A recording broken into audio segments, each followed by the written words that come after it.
네, 유승민 작가 모셨습니다. 어서 오세요. 안녕하세요. 오늘 어떤 내용일까요? 네, 이번 대형 산불로 사망자가 가장 많이 발생한 곳이 경북 영덕군이었습니다. 예. 강풍과 건조특보도 야간 시간이었고 전기와 통신까지 두절되면서 악재가 겹친 탓인데요. 네. 하지만 이렇게 예측할 수 없는 상황일수록 더욱 절실한 게 선제적 대응입니다. 그렇죠. 재난문자, 이렇게 작지만 강력한 실마리가 되어줄 수 있는 재난문자를 가지고 이 선제적 대응이 제대로 됐는지 살펴봤는데요.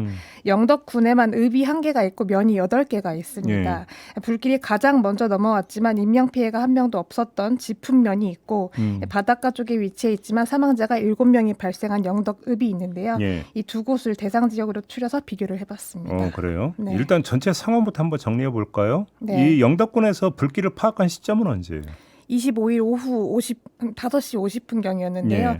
군청 관계자가 지푼면 야산에 불똥이 튀는 장면을 관제팀 CCTV를 통해서 처음 발견을 하게 됩니다. 예.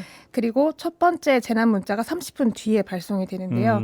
영덕군 달산면 그리고 지푼면에 거주하는 군민들은 체육센터로 대피해달라라는 내용이었습니다.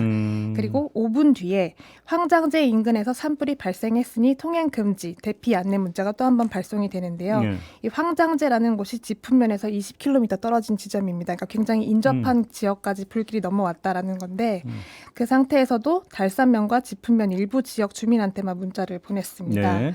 영덕군 관계자한테 왜 인근 지역 주민들한테만 문자를 보냈는지 이제 물어봤는데 설마 그렇게 불이 빨리 넘어올 줄은 좀 예상을 하지 못했다라는 답변을 들었습니다. 아무튼 이 불똥 튀는 장면을 보고 30분 뒤에 지푼면을 콕 찍어서 대피 명령을 내렸다. 네. 그럼 영덕읍은?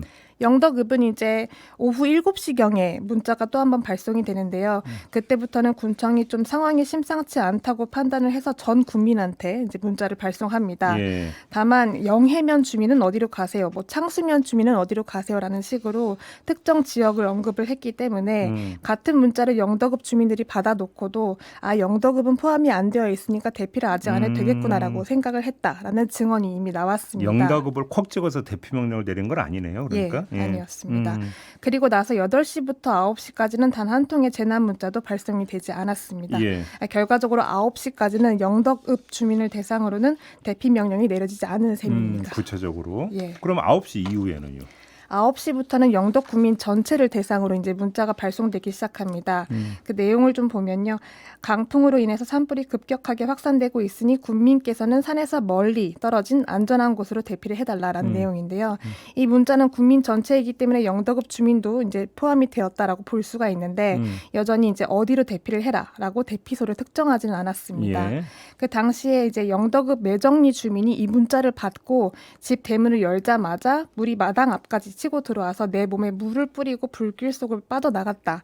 1분만 늦어서도 죽을 뻔했다라고 증언을 했는데요. 그러니까 이미 그 재난 문자 시점이 상당히 늦은 시점이었다라고 볼 수 있는 겁니다. 근데 대피소를 지정하지 않고 그냥 안전한 곳으로 피하라 이렇게 한 이유는 뭐예요? 그 군청 관계자한테 물어봤는데 이미 관내에 안전한 대피소가 없다고 판단을 했기 때문입니다. 예. 그러니까 대피를 한 상황에서 다른 곳으로 또 대피를 해야 되는 상황이 발생하다 보니까 그 이후에 보낸 재난 문자를 살펴봐도 뭐 산에서 멀리 안전한 곳으로라던가 뭐 산에서 멀리 떨어진 포항 방면으로 대피를 해달라라는 식으로 문자를 보냅니다. 그러니까 그나마 남쪽에는 불길이 없다고 판단을 했기 때문에 포항 쪽으로 대피를 해달라라고 문자를 보낸 건데요. 예. 뭐 그 상황에서는 최선이었던 겁니다.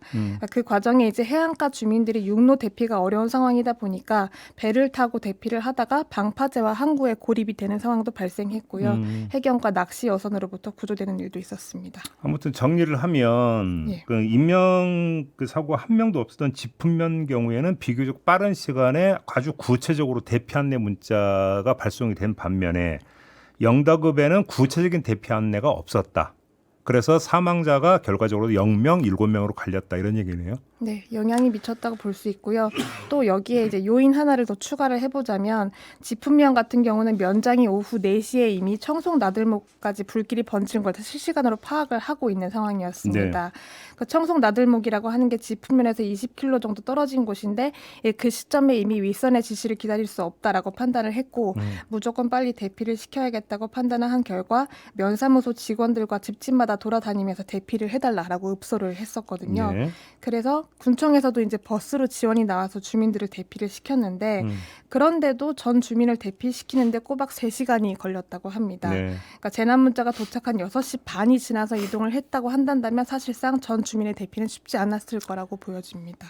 결론은 결국은 대응이 얼마나 구체적이냐 네. 여기서 갈렸다 이런 얘기네요. 그렇습니다. 사실 뭐 고령의 주민들이 재난 문자를 확인할 수 없다라던가 그런 수신할 수 없는 핸드폰 기종을 가지고 있다라고 하더라도 그 이장이나 면장 같은 마을의 수장 역할이 상당히 중요할 수밖에 없는데요. 네. 그 이장과 면장들이 이제 재난 정보를 확인할 수 있는 최소한의 수단이 바로 재난 문자였습니다. 그렇죠, 그렇죠. 예.